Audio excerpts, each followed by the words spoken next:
আসসালামু আলাইকুম। Hello everyone, welcome back to my channel. সুপ্রিয় দর্শক, সবাইকে স্বাগতম জানিয়ে আজকে আরেকটি রেসিপি নিয়ে চলে আসলাম। আজকের রেসিপিটি হলো মিষ্টি কুমড়া দিয়ে মাছ রান্না করা। একদম সহজভাবে দেখিয়ে দিব আজকের পর্বে। চলুন কথা না বাড়িয়ে রেসিপিটি দেখা যাক। বিসমিল্লাহির রহমানির রহিম। চুলায় বসিয়ে দিচ্ছি একটি কড়াই, দিয়ে দিচ্ছি সরিষার তেল। তেলটি ভালোভাবে গরম হওয়া পর্যন্ত আমরা মাছটিকে ভালোভাবে ধুয়ে হলুদ এবং লবণ দিয়ে মেখে নিচ্ছি। তেলটি ভালোভাবে গরম হয়ে গিয়েছে, এখন আমরা মাছগুলো দিয়ে দিচ্ছি। মাছগুলোর এক পাশ হয়ে গেলে আরেক পাশ আমরা উল্টিয়ে দিব। মাছগুলো দুই পাশ ভালোভাবে ভাজা হয়ে গিয়েছে, এখন আমরা মাছগুলো নামিয়ে নেব। চুলায় বসিয়ে দিচ্ছি আরেকটি কড়াই, দিয়ে দিচ্ছি সরিষার তেল, দিয়ে দিচ্ছি পেঁয়াজ কুচি।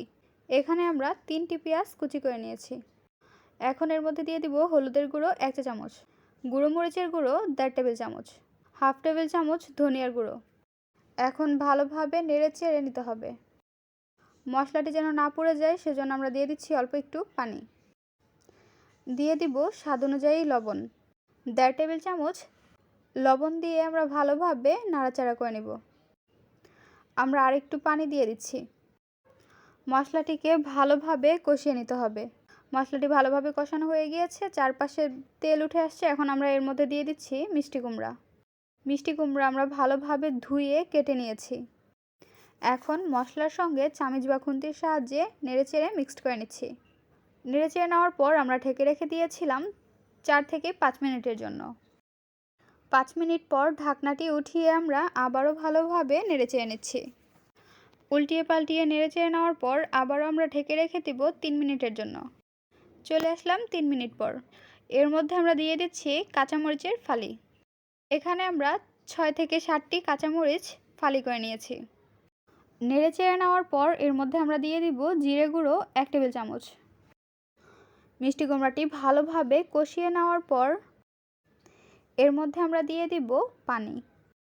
আমরা আমাদের পরিমাণ অনুযায়ী দিয়ে দিচ্ছি ঝোল। হালকা একটু নেড়ে নেওয়ার পর ঢেকে রেখে দিব 5 থেকে 7 মিনিটের জন্য।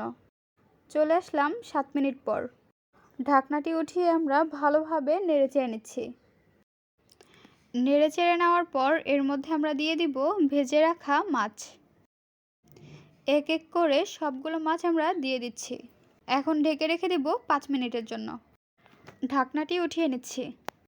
মিষ্টি কুমড়া তরকারিটি প্রায় তৈরি হয়ে গিয়েছে। এখন আমরা এর উপরে দিয়ে দিব ধনিয়া পাতা কুচি।